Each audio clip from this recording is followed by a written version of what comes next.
All right, so this was not on my bingo card for today, guys. The market being all over the place, especially after we got some pretty good news from the US and China. We're going to cover that in this video. Meta's collapsing. We're also going to cover that. That was not on my bingo card for today. And we're also going to break down Sofi. What's going on with Sofi after this company just reported earnings recently, a couple days ago, and now the stock is selling off. So, guys, we have a lot to break down. Hit the like button. Make sure to subscribe. Join the Patreon. Link down below for my real-time portfolio updates. And let me tell you, man, I made some moves this morning. That is linked down below. Again, pinned in the comments. And now, cheers, guys. Take a sip of your coffee. We got a double espresso on deck. I need it for this video. And let's get into it. So we're down across the board right now. Actually, the Dow is slightly green. The Russell is as well. Not much, actually. The Russell's up 0.25%, but the Dow's up 0.5% as QQQ Tech, right? The S&P as well. Those are down. QQQ's down 0.75% as the S&P's down 0.3, 0.4%, and you can thank Meta for that, which we'll cover them here in a couple of minutes. But first, let me show you what's going on with Sofi, guys. Sofi is down 4%, seeing a sell-off today after hitting all-time highs yesterday, right? Yesterday we hit $32.57 and we were holding $31, for a little bit, which you guys probably remember. We covered this in the video yesterday. That was the old all-time high from the middle end of September. So we actually broke through that point. Again, we hit $32.50 a share and we pulled back. We held 31 as support for a little bit, but now obviously we're falling right through it, down over 4% on the day. But look, man, this still looks phenomenal on the charts. Newsflash, the uptrend is still holding on Sofi. You can see right here, we're above the 50 SMA and well above the 180 SMA on the 4-hour chart. And it's clear to me, I don't know about you guys, but we're starting to see support at this 50 moving average. Buyers are starting to come in right here, which is a very good sign. And granted, we could slip further, potentially to 28, 28.50, right by the 180 SMA here. That could happen, right? And the uptrend would still be holding if we held that point. So this is just a healthy pullback on Sofi. That's the reality. This is a healthy pullback. We hit 32.75 or 57, whatever. Now we're down a couple percentage points, all while maintaining the uptrend. Honestly, man, I think this could be a buy the dip opportunity after very good earnings. Now, did I buy the dip on Sofi? I did not buy the dip. I did not. And I've said this before, as a long-term position or for my long-term position, I'm not adding shares right now. I'm not. At 29, 30 bucks a share, I'm not averaging up on Sofi. Coming from somebody that bought the stock, 5, 6, 7, 8, 9, 10, 11, 12, 13 bucks a share, all in that range, I'm not averaging up here yet.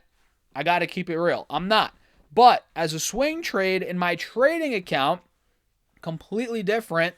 I'm looking to add this again, whether it's here at 29.50, maybe it comes down a bit more, 28, 28.50. I think that could be a good swing trade entry opportunity, right? As the overall chart looks great. So if you're looking at it as a long-term investment here, honestly, I don't know if the risk reward is, as great as it once was. It's not. I mean, the stock's gone up a lot, so be careful. But as a trade, I like it a lot as a trade on the dip, as a nice continuation play. And you might be asking yourself, wait, Stas, where would you buy more Sofi in your long-term position or investment account? Well, probably around 20 bucks a share. 18, 19, 20, 22 a share if we ever were to get there again, which who knows, right? And if it doesn't get there, it's all good, man.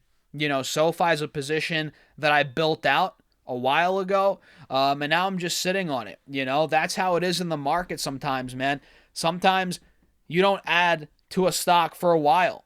Sometimes it's just a hold. It could be a hold for years. You know what I mean? And SoFi for me right now is just a hold at these levels. So let me show you now what's going on with the U.S. China President Donald Trump, right? Let's go through this really quickly. By the way, guys, hit the like button. Make sure to subscribe. Do all that good stuff. I appreciate you all for tuning in. Hit that follow button if you're watching this on Facebook. So you can see the headline here. Trump cuts tariffs. This is from apnews.com on China after meeting Xi in South Korea. So let's see what's going on here, ladies and gentlemen. President Donald Trump described his face-to-face with President Chinese leader Xi Jinping on Thursday as a roaring success, saying he would cut tariffs on China while Beijing had agreed to allow the export of rare earth elements and start buying American soybeans. So the president told reporters aboard Air Force One that the United States would lower tariffs implemented earlier this year as punishment on China for its selling of chemicals used to make, Fent, right? Use your imagination with what Fent is, from 20% to 10%. So he's cutting that from 20 to 10%, and that brings the total combined tariff rate on China down from 57% to 47%, right? And Trump said, I guess on the scale from 0 to 10, with 10 being the best, I would say the meeting was a 12. Trump said, I think it was a 12. I can hear him saying this, right? He's like, oh, I guess on a scale from 0 to 10, with 10 being the best, I would say the meeting, it was a 12. I can see him saying that. But, I mean, yeah, what more do you expect from Trump, right? Him saying the meeting was bad? Of course not. There's no way he would say that. That's like Powell, coming on the FOMC press conference and being like, guys, I'm going to cut rates by, or I'm going to raise rates by 500 basis points today. Or him saying something crazy at the press conference. It just never happens. Powell always tries to keep things steady and calm. You know what I mean? But yeah, that's some big news regarding the U.S. China. I'm getting an ad of this jacked Asian guy. Holy moly. What is this telling me to do here? But let's see what else. Trump said that he would go to China in April and she would come to the U.S. sometime after that, blah, blah, blah. Trump said he could sign a trade deal with China pretty soon. Yep, we heard that before.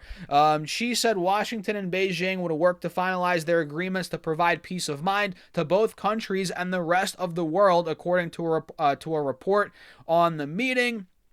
Both sides should take the long-term perspective into account, focusing on the benefits of cooperation rather than falling into a vicious cycle of mutual retaliation. I agree with that. So, I mean, look, the big thing is, the rare earths, right? And the cut in the what was it again? From 20 to 10%.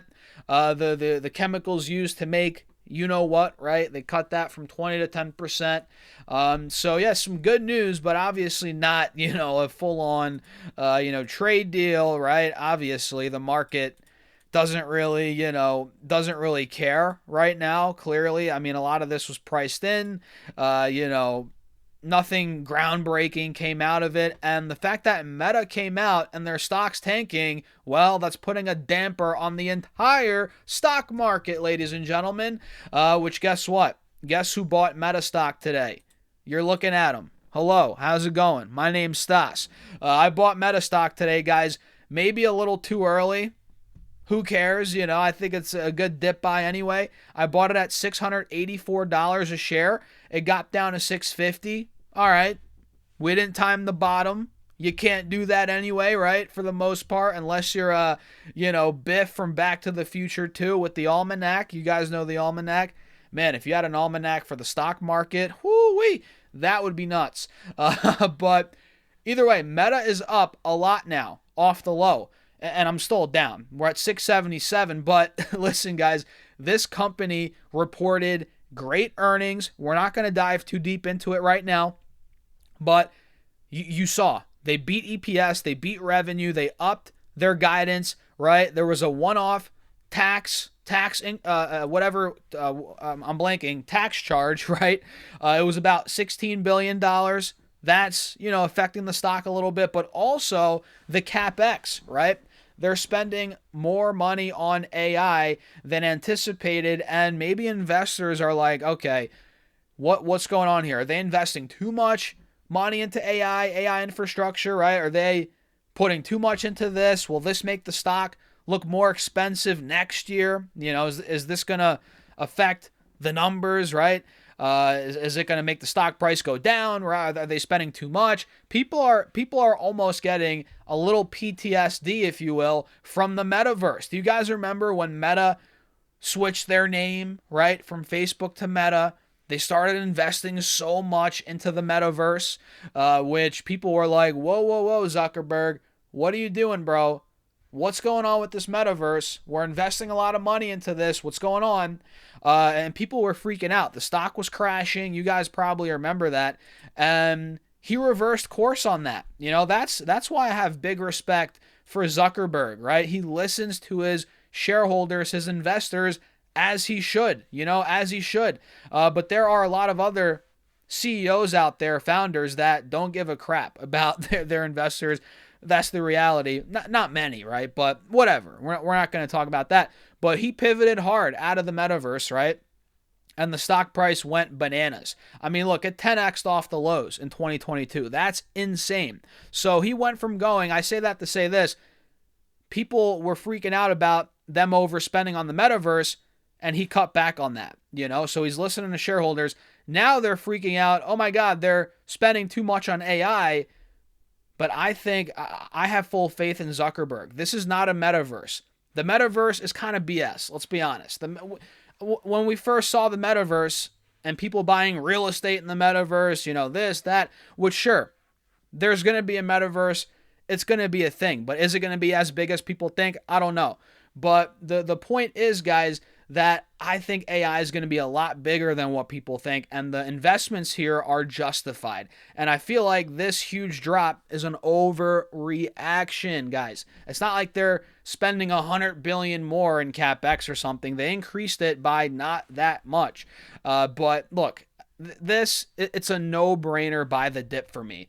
This is a stock that I owned years ago. I made a lot of money on it already. But for me at this point, I'm looking at this. It's trading at like 25 times earnings. I'm looking at this. They grew revenue by 26%. They're growing more and more. I'm looking at this like this is a no-brainer $750, $800 plus stock. I'm not going to for sure hold this for years to come, but I think I'm probably going to hold this till at least $750, $800 a share and make that quick flip. And if I want to hold it longer, I could do that because I think Meta is a great company. I don't think they're going anywhere. And I think ultimately their stock's going to $1,000 a share. I think we're going there, guys. And this dip, really, I saw this happen last night, right? After the bell, I did some research and I'm like, yep, I'm buying this dip tomorrow. And I pretty much just bought it right in the morning. Maybe I should have waited till open. I bought it in the pre-market at like 7:30 a.m. or something like that, East Coast time. But hey, I'm in now. And look, if this thing is a fake out, if this runs a fake out on Meta and we go back down to 650, 600, if we break under 600, oh man, please let that happen because I'll just double up. I'll buy another, batch of shares and bring the average cost down. So that's kind of what I'm doing here, guys. I'm not buying Sofi, but I am buying Meta. I think Meta is a much better, valuation deal per se than Sofi is at this point.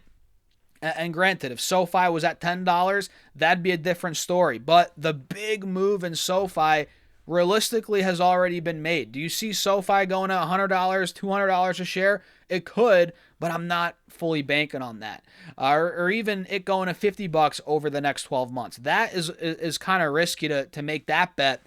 But is it really risky to make the bet that Meta goes from 680 to 800? Not nearly as risky as Sofi going from 30 to even 40, 45, especially 50, right? So for me, guys, Meta at this point, it's a safer play. It's a safe play.